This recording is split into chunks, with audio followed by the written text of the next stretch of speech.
Friends, welcome to స్ఫూర్తి news. స్ఫూర్తి live కార్యక్రమం వీక్షిస్తున్న మీ అందరికీ కూడా ధన్యవాదాలు తెలియజేస్తూ ఈనాటి ప్రధాన పత్రికలోని వార్తా విశేషాలు ఒకసారి చూద్దాం. అంతకంటే ముందు మన నాగర్ కర్నూలు జిల్లాకు సంబంధించిన వార్తలు ఒకసారి చూసే ముందు మన స్ఫూర్తి న్యూస్ ను సబ్స్క్రైబ్ చేసుకోండి మిత్రులు. ఉంటే దయచేసి సబ్స్క్రైబ్ చేసుకోండి మిత్రులారా. మీరు సబ్స్క్రైబ్ చేసుకుంటే మన స్ఫూర్తి న్యూస్ లో వచ్చే ప్రతి వార్త ఎప్పటికప్పుడు మీకు నోటిఫికేషన్ రూపంలో రావడం జరుగుతుంది మిత్రులారా. ఇక ఈనాటి ప్రధాన పత్రికలకు సంబంధించిన వార్తా విశేషాలకు వెళ్లే ముందు జిల్లాకు సంబంధించిన వార్తలు ఒకసారి మనం చూస్తే, కేటీఆర్ నిన్న నాగర్ కర్నూలు జిల్లా కేంద్రంలో పర్యటించడం జరిగింది. ఈ సందర్భంగా నాగర్ కర్నూలు జిల్లా పరిధిలోని సర్పంచ్ అభ్యర్థులుగా టీఆర్ఎస్ పార్టీ బలపరిచిన అభ్యర్థులు ఎవరైతే ఉన్నారో వాళ్ళు గెలిచిన నేపథ్యంలో వాళ్ళందరూ కూడా సన్మాన కార్యక్రమాన్ని నిర్వహించడం జరిగింది. ఈ సందర్భంగా సర్పంచులుగా ఎంపికైన ఎవరైతే సర్పంచ్ అభ్యర్థులు ఉన్నారో వీళ్ళందరినీ కూడా సర్పంచులు కావడం జరిగింది. వీళ్ళందరినీ సన్మానించడం జరిగింది. ఈ సందర్భంగా మాట్లాడడం జరిగింది. ఏం మాట్లాడడం జరిగింది ఏంటనేది ఒకసారి చూస్తే, కాంగ్రెస్ పాలనలో ప్రాజెక్టులు పడావు, సీఎం రేవంత్ రెడ్డిపై కేటీఆర్ ధ్వజం, కేసీఆర్ ముందు చూపు వల్లే వలసల జిల్లాకు న్యాయం, పాలమూరు రంగారెడ్డి ఎత్తిపోతల పథకాన్ని పెండింగ్ పెట్టారని విమర్శ. అయితే ఈ కేటీఆర్ నిర్వహించిన ఈ సమావేశానికి అనర్హులు కూడా కొంతమంది వెళ్ళడం జరిగింది. అనేక మంది 2 సార్లు 3 సార్లు ఎమ్మెల్యేలు గెలిచిన వాళ్ళు ఎవరైతే ఉన్నారో టీఆర్ఎస్ పార్టీ తరఫున కావచ్చు, టీడీపీ తరఫున కావచ్చు, అనేక పార్టీల తరఫున పోటీ చేసి ప్రస్తుతం టీఆర్ఎస్ పార్టీలో కొనసాగుతున్న మాజీ ఎమ్మెల్యేలు ఎవరైతే ఉన్నారో ఈ మాజీ ఎమ్మెల్యేలు సర్పంచ్ ఎన్నికల సమయంలో ఊళ్ళకు కూడా రాలే. రాష్ట్ర రాజధాని హైదరాబాద్లో కూర్చొని పెండ్లం పిల్లలతో మనోళ్ళు మనోరాళ్లతో ఎంజాయ్ చేస్తూ వీళ్ళ కోసం ఎమ్మెల్యేలుగా చేసేందుకు అనేక మంది కార్యకర్తలు తమ చెమట చుక్కను స్వేదంగా చిందించి వాళ్ళందరూ కూడా అనేక సార్లు ఎమ్మెల్యేలుగా వీళ్ళని గెలిపిస్తే, ఇదే కార్యకర్తలు ఈ సంవత్సరం చివరిలో నిర్వహించినటువంటి సర్పంచ్ ఎన్నికల నేపథ్యంలో వాళ్ళందరూ కూడా సర్పంచులుగా పోటీ చేస్తే కనీసం ప్రచారం చేసేందుకు వాళ్లకు మనోధైర్యం కల్పించేందుకు, లేదంటే టీఆర్ఎస్ పార్టీ తరఫున పోటీ చేస్తున్న అభ్యర్థులను గెలిపించాలని ప్రచారానికి రాలేదు కొంతమంది దొంగలు మాజీ ఎమ్మెల్యేలు. అనేక మంది ఈ కార్యకర్తల కష్టంతో శ్రమతో వాళ్ళ చెమట చుక్కలతో ఎమ్మెల్యే పదవులను అనుభవించి లక్షల రూపాయల జీతం తీసుకుని ప్రతి నెల ఇప్పుడు మాజీ ఎమ్మెల్యేలు కూడా లక్షల రూపాయల జీతం తీసుకుంటుండే మాజీ ఎమ్మెల్యేలు అనే దొంగలు కార్యకర్తలు సర్పంచులుగా పోటీ చేస్తే కనీసం గ్రామాలకు రాలేదు. కార్యకర్తల గెలుపు కోసం కనీసం నిమిషం టైం కేటాయించలేదు. కానీ టీఆర్ఎస్ పార్టీలోని కొనసాగుతున్న అనేక మంది నేతలు మాత్రం భవిష్యత్తులో ఎవరైతే ఎమ్మెల్యేలు కావాలని కలలు కంటున్నారో వాళ్ళు నిజంగా చెప్పాలంటే అటు అచ్చంపేటలో కానీ, అచ్చంపేటలోనేమో టీఆర్ఎస్ పార్టీకి ఇక దిక్కే లేకుండా పోయింది. ఈ కల్వకుర్తిలోనేమో ఉన్నా ఆయన లేనట్టే లెక్క.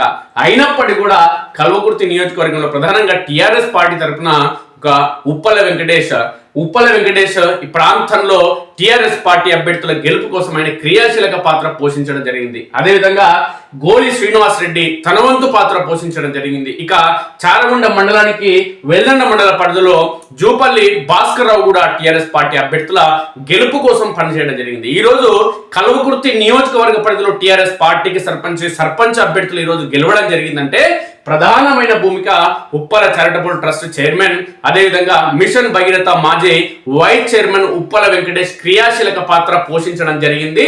ఆయన వల్లనే ఈరోజు టీఆర్ఎస్ పార్టీకి సంబంధించిన అభ్యర్థులు మెరుగైన స్థానాల్లో విజయం సాధించడం జరిగింది. ప్రధానంగా తలకొండపల్లి మండలంలో ఈరోజు 18 మంది టీఆర్ఎస్ పార్టీ సర్పంచులు విజయం సాధించడం జరిగిందంటే కేవలం Uppala charitable trust chairman Uppala Venkatesh పోషించినటువంటి కీలకమైన కీ రోల్. అదేవిధంగా ఆయన ఆర్థిక సాయం అందించడంతో పాటు అభ్యర్థులకి ఆయనకు మనోధైర్యం కల్పించడంతో పాటు టీఆర్ఎస్ పార్టీ సర్పంచ్ అభ్యర్థులు ఎవరైతే పోటీ చేయడం జరిగిందో వాళ్ళందరికీ కూడా ప్రచారం నిర్వహించడం జరిగింది.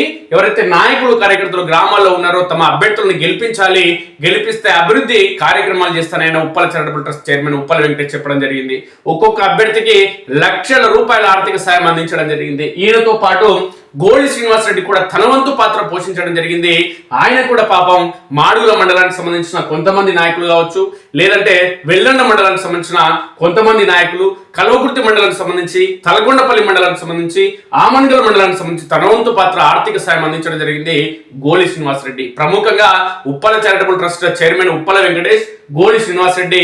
ఇక చారగుండ మండలానికి వస్తే జూపల్లి భాస్కర్ రావు తన వంతు పాత్ర పోషించి ఈ రోజు చారగుండ మండలానికి సంబంధించి విజయేందర్ గౌడ్ కాంగ్రెస్ పార్టీలోకి వెళ్ళిన నేపథ్యంలో తిరిగి ఆయనని టీఆర్ఎస్ పార్టీలోకి తీసుకురావడంలో జూపల్లి భాస్కర్ రావు పాత్ర అత్యంత కీలకం. ఆయన టీఆర్ఎస్ పార్టీలోకి తీసుకురావడంతో పాటు చారగొండ మండల కేంద్రంలో ఈరోజు టీఆర్ఎస్ పార్టీ జెండా ఎగరడంలో తన వంతు పాత్ర పోషించడంతో పాటు ఒకవైపు పక్కనే ఉన్నటువంటి తిమ్మాయిపల్లిలో కానీ ఆయన సొంత గ్రామమైనటువంటి జూపల్లి గ్రామంలో కూడా ఈరోజు టీఆర్ఎస్ పార్టీ జెండా ఎగిరిందంటే జూపల్లి భాస్కరరావు తన వంతు పాత్ర పోషించడం జరిగింది. అదేవిధంగా జూపల్లి గ్రామంలో ఉద్యమ నాయకుడు టీఆర్ఎస్ పార్టీ కోసమే పనిచేస్తున్నటువంటి యువ నాయకుడు జగపతి ఈరోజు గెలవడంలో ఆయన పోరాట పటిమ కూడా అత్యంత కీలకంగా ఉంది. కాబట్టి టీఆర్ఎస్ పార్టీ కోసం పనిచేయని నేతలు ఈరోజు పోయి ఈ స్టేజ్ పైన ముందల వరుసలో కూర్చోవడం జరిగింది మిత్రులారా. చాలా అంటే చెప్పుకోవడానికి మాత్రమే వీళ్ళు మాజీ ఎమ్మెల్యేలు కండోలేసుకు కప్పుకొని గొప్పలు చెప్పుకునే నాయకులు సభలు సమావేశాలు కేసీఆర్ కేటీఆర్ హరీష్ రావు వచ్చినప్పుడు ముందు వరుసలో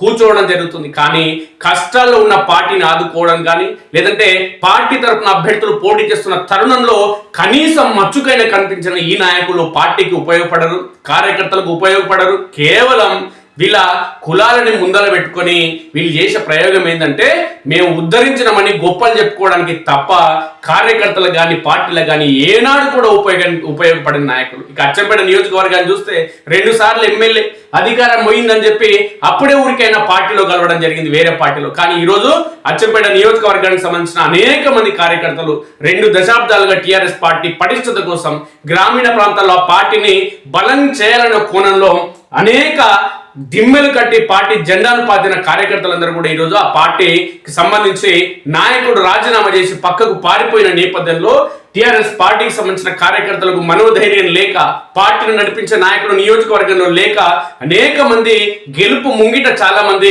యువ నాయకులు కావచ్చు, టీఆర్ఎస్ పార్టీకి సంబంధించిన ఉద్యమ నాయకులు కావచ్చు ఈరోజు ఓడిపోవడం జరిగింది. అంటే స్వప్రయోజనాలు మాత్రమే ఈ టీఆర్ఎస్ పార్టీలోని ముఖ్య నాయకులు చూసుకోవడం జరుగుతుంది. ఈ స్వప్రయోజనాలు, సొంత నిర్ణయాలు, సొంత డబ్బు, స్వలాభం కోసం పనిచేసే ఈ నాయకులు ఎవరైతే ఉన్నారో వీళ్ళందరినీ కూడా తప్పించి కొత్త నాయకులు ఎవరైతే ఉన్నారో యువ నాయకులు వీళ్ళకి నియోజకవర్గ ఇన్ఛార్జి బాధ్యతలు కట్టబెడితేనే అప్పచెప్తేనే టీఆర్ఎస్ పార్టీ బతికి బట్టగడుతుంది.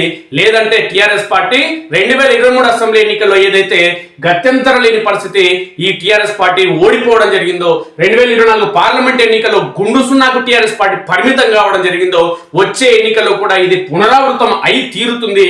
అలా కాకుండా మరోసారి అధికారంలోకి రావాలి ఈ టీఆర్ఎస్ పార్టీ, ఉద్యమ పార్టీ, తెలంగాణ ఆకాంక్షల కోసం పనిచేసే పార్టీగా చెప్పుకున్నటువంటి ఈ పార్టీ తిరిగి అధికారంలోకి రావాలనుకుంటే ఖచ్చితంగా ఈ పాత చింతకాయ పచ్చడి మొత్తాన్ని పక్కన పెట్టాల్సిన అవసరం ఉంది.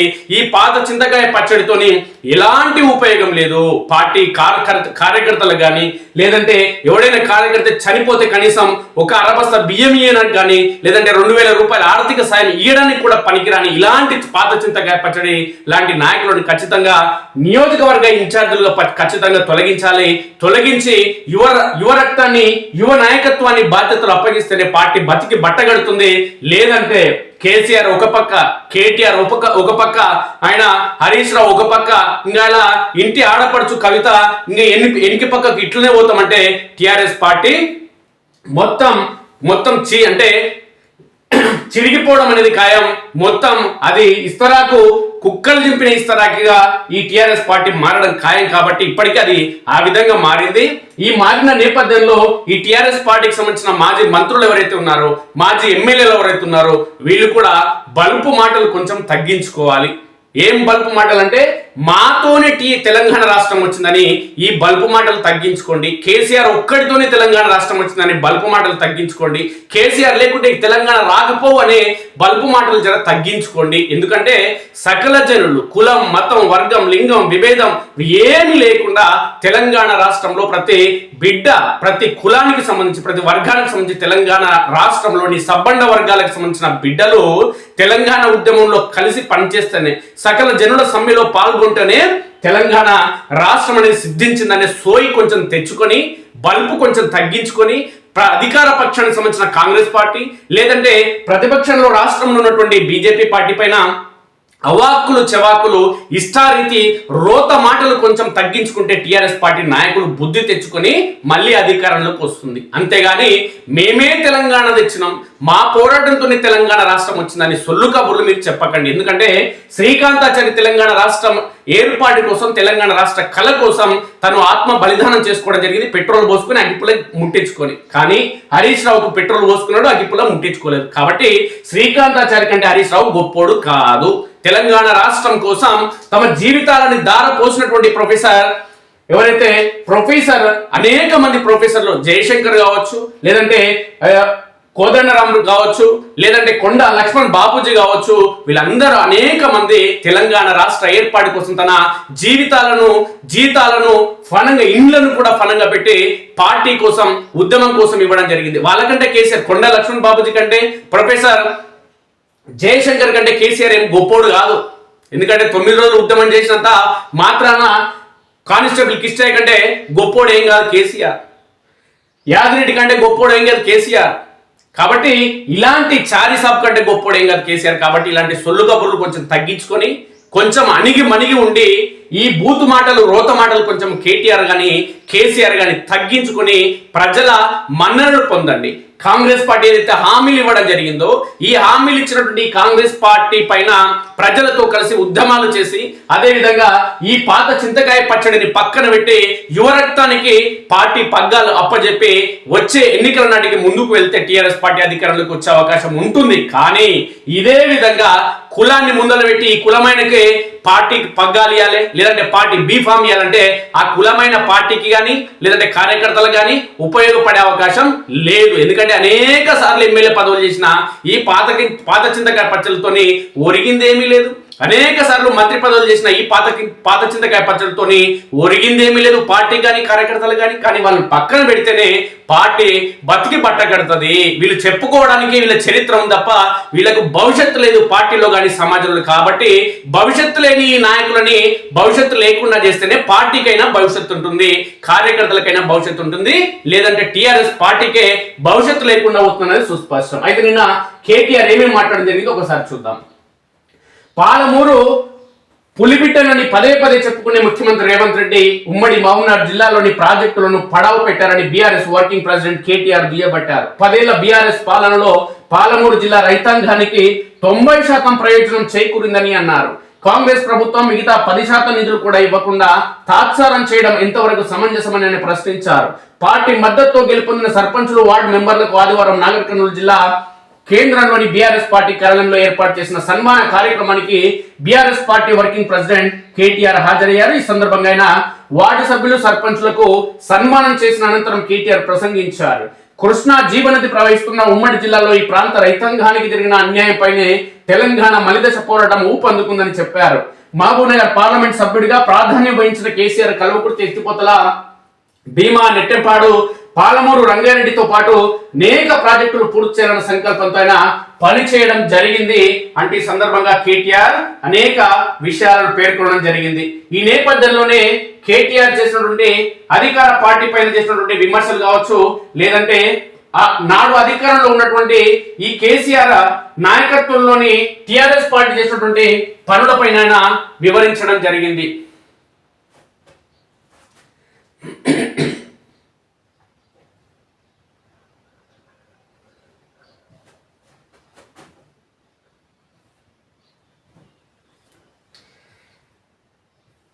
ఎత్తిపోతల పథకాలకు సంబంధించి దాదాపు 15 లక్షల ఎకరాల ఆయకట్టుకు సాగునీరు అందించే ప్రక్రియను కొనసాగించిన అంశాన్ని ఆయన గుర్తు చేశారు. కేసీఆర్ ముందు చూపు కారణంగానే దాదాపు 70 టీఎంసీల నిల్వ సామర్థ్యం కలిగిన నార్లాపూర్, ఏదుల, వట్టెం, కర్వెన, ఉద్దండాపూర్ లాంటి రిజర్వాయర్ల నిర్మాణానికి రూపకల్పనతో పాటు నిర్మాణం కూడా పూర్తయిందన్నారు. కాంగ్రెస్ పార్టీ అధికారంలోకి వచ్చి 2 ఏళ్ళు అవుతున్న పాలమూరు, రంగారెడ్డి ఎత్తిపోతల పథకంలో 10% పనులు పూర్తి చేయలేదని, ఇలాంటి దౌర్భాగ్య పరిస్థితి నెలకొనడం పాలమూరు జిల్లా వాసులకు దురదృష్టకరమన్నారు. బీఆర్ఎస్ ప్రభుత్వం అధికారంలోకి వచ్చాక తొలిసారి గెలిచిన సర్పంచులకు పార్టీలకు అతీతంగా మంచి భోజనం పెట్టి గ్రామాభివృద్ధికి దోహదపడే ప్రణాళికల గురించి అప్పటి సీఎం కేసీఆర్ దిశానిర్దేశం చేశారని గుర్తు చేశారు.